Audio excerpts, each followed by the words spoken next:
À Verrières-de-Joux, les habitants ont eu l'idée d'organiser un temps de l'Avent convivial en se recevant les uns les autres pour des veillées chaleureuses. C'est le grand direct de midi et on retrouve tout de suite Franck Ménestret. Bonjour. Bonjour à tous, bienvenue ici en direct de Verrières-de-Joux. Nous sommes à 2 pas de la frontière suisse et ici une initiative hyper originale, un calendrier de l'Avent pas comme les autres. Le principe, c'est d'accueillir ses voisins et tout le village chaque jour à la maison. Alors pour parler de cette opération originale, à mes côtés, Stéphanie Sando de l'association Information Touristique de Verrières-de-Joux. Cette idée de faire aller les gens les uns chez les autres, elle est née comment? Elle est venue comment? Elle est née, je vais dire bêtement, lors d'une cérémonie du 11 novembre, le vin d'honneur. On discute, on cherche des idées. Et 2 copines, ça se fait en Suisse. On se dit, allez, on le lance. Donc le 11 novembre, on décide et le 13, on met en action notre plan. On sent là la proximité de la frontière. Le village est coupé en 2 par la frontière. On est rapidement côté suisse. Et donc vous avez piqué l'idée à côté. Voilà, piqué, peut-être pas, mais il le faisait simplement, il ne verrouillait pas au niveau des horaires. Et on s'est dit que pour que ça marche, c'était bien d'imposer l'heure. Donc c'est 19, 20 tous les soirs. Le principe, c'est quoi? Là, on a déjà un avant-goût, tout le monde prépare un petit peu pour ce soir. C'est quoi? C'est la convivialité? Comment ça se passe? Comment on choisit chez qui on va? Comment ça s'organise? Alors c'est tout simple. On met des petits mots dans les boîtes aux lettres. Les gens s'inscrivent pour choisir leur fenêtre. Et ensuite, donc l'ITVJ fournit le vin et les hôtes, chaque soir, accommodent comme ils le veulent. En fait, il n'y a pas d'obligation. Il y a juste le vin chaud. C'est le fil conducteur et le thé. La priorité, c'est la convivialité? Exactement. Nous, l'idée, c'est de regrouper tout le monde, les jeunes, les anciens, les nouveaux habitants du village, dans un moment de Noël qui est plutôt sympathique à l'heure actuelle, où on enlève le côté matériel et voilà, on amène le côté humain. Et ça fait 3 ans que ça dure. Juste à côté de vous, Thomas Villet, vous êtes l'hôte de ce soir. C'est une grande première pour vous? Oui, c'est la première année qu'on fait. Parce que ça fait déjà 2 ans qu'on va chez les autres dans le village. Donc cette année, on s'est dit, on va peut-être faire quand même, quoi. On va pas tout le temps aller chez les gens, puis pas ouvrir notre porte. Puis les enfants nous tannent. Ils sont contents de se retrouver, nous aussi. Et on passe un super bon moment, quoi, en fait. Avec un bon vin chaud, du gruyère. Oui, du gruyère, parce que vous êtes fromager aussi, ça on peut dire. Voilà, moi je suis fromager en Suisse. Mercredi, on était chez le fromager du village, donc là on a mangé du comté. Soir, on va manger du gruyère. Moi j'ai envie de faire découvrir mon produit où je travaille. Les enfants, ils sont forcément associés à la fête ce soir. Ça va gambader partout un petit peu. Là déjà, ils sont en train de participer. C'est complètement la fête. Les enfants, ils vont dans les chambres. Quand c'est qu'on va chez l'un, chez l'autre, ils sont tout contents de se retrouver après l'école. Et les parents aussi, quoi, en fait. Vous, pendant 2 ans, les 2 années passées, vous êtes allé chez des voisins à leur rencontre. Cette année, vous avez dit, c'est moi qui me lance, c'est moi qui accueille. Voilà, c'est moi qui accueille. En plus, cette année, ma femme travaille pas. Elle a le temps de préparer les gâteaux. Et puis voilà, je trouve que c'est quand même un beau truc. Ça permet aux jeunes arrivant dans le village de s'intégrer, en fait. Vu que vous avez dit, on est dans un village frontalier. Il y a pas mal de gens qui viennent habiter ici pour travailler. Et le fait de faire une action comme ça permet aux gens de s'intégrer rapidement dans la bonne humeur, dans la bonne joie. Et puis tout le monde met la main à la pâte, je vois. Alors par contre, vous avez une organisation des tâches un petit peu particulière. On voit ceux qui bossent, les enfants et les femmes. Puis on voit les garçons derrière. C'est plus. C'est l'ambiance là-bas en fait. C'est plus décontracté, ambiance.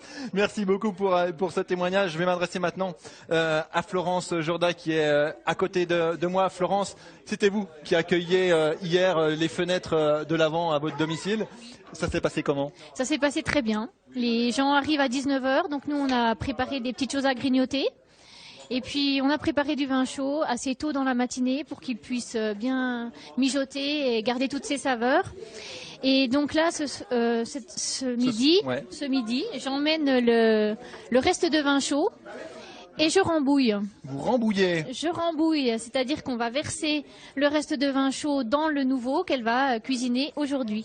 Thomas, alors, qui est attentif, effectivement, qui rembouille en direct. Donc là, on mélange les restes du vin d'hier. Voilà, dans le nouveau qu'elle va faire chauffer aujourd'hui, et puis on y rajoute un peu ce qu'on veut. On y rajoute un petit peu ce qu'on veut. Vous étiez en train d'éplucher les oranges qu'on va mettre donc dans le vin chaud pour ce soir. Là aussi, il y a des méthodes. Vous n'étiez pas d'accord avec Vanessa, votre voisine, qui elle voulait éplucher les oranges. Et moi, je ne les épluche pas. Pourquoi?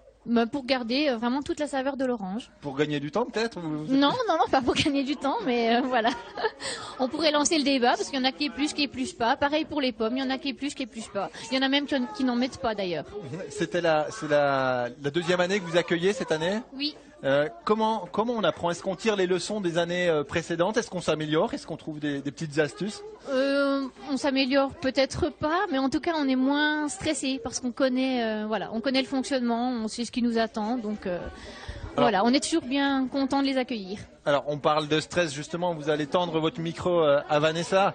Vanessa, c'est la grande soirée. Thomas, il a l'air décontracté avec son petit gruyère, ça a l'air de bien se passer. Vous, ça va. Comment on s'organise déjà? Là, vous avez un peu un avant-goût de ce qui va se passer ce soir. Tout à fait, oui. Comment on se prépare? Non, mais ça va. On est content de recevoir, donc. La préparation, vous avez mis la main à la pâte, il y a déjà plein de choses. Oui. Vous y travaillez depuis longtemps. Puis cet après-midi, on va faire encore un petit peu. Qu'est-ce qui va se passer cet après-midi? On va faire des gâteaux salés, des gâteaux sucrés, enfin, encore quelque chose. On va se préparer, oui. Comment vous l'imaginez cette soirée ce soir? Ça va arriver à partir de quelle heure? 7h. Hein. Ouais. 7h moins 5, je pense que les premiers commencent gentiment et après, ça arrive. Et après, c'est jusqu'au bout de la nuit ou il y a des limites justement? Jusqu'à 8h en principe. Mais là, c'est les vacances. Ouais. Donc je pense que et donc, ça va peut-être traîner un peu plus. Combien de personnes vous attendez? 440 habitants au village. Mais je sais pas du tout. Les portes sont ouvertes à tout le monde. Les gens du village uniquement, hein, parce qu'attention, parce que si les villages alentours arrivent, les voisins suisses des Verrières peuvent franchir la frontière. Normalement, c'est le village en lui-même, quoi. Après, voilà, quoi. Une grosse mobilisation en tout cas. On verra. Et puis l'année prochaine, on y retourne? Peut-être, oui. Pourquoi pas, hein. Ouais. C'est vrai que ça fait une bonne journée. C'est sympathique. Les enfants, ils sont toujours mobilisés. Vous avez des enfants, ils sont par là, les vôtres? Voilà, le grand. Voilà, comment tu t'appelles, toi? Timéo. Et ce soir, qu'est-ce qui va se passer à la maison? Eh ben, en fait, à la maison, ce soir, il y aura du monde qui va venir. Il y aura mes copains. Ça va être la fête. Ouais. Ça va être la fête. Eh ben, écoutez, en tout cas, on souhaite à tout le monde une belle fête pour ce soir. C'était le dernier grand direct de l'année, hein, vous le savez, avec les fêtes d'année. Joyeux Noël à tous! Merci Franck Weiner.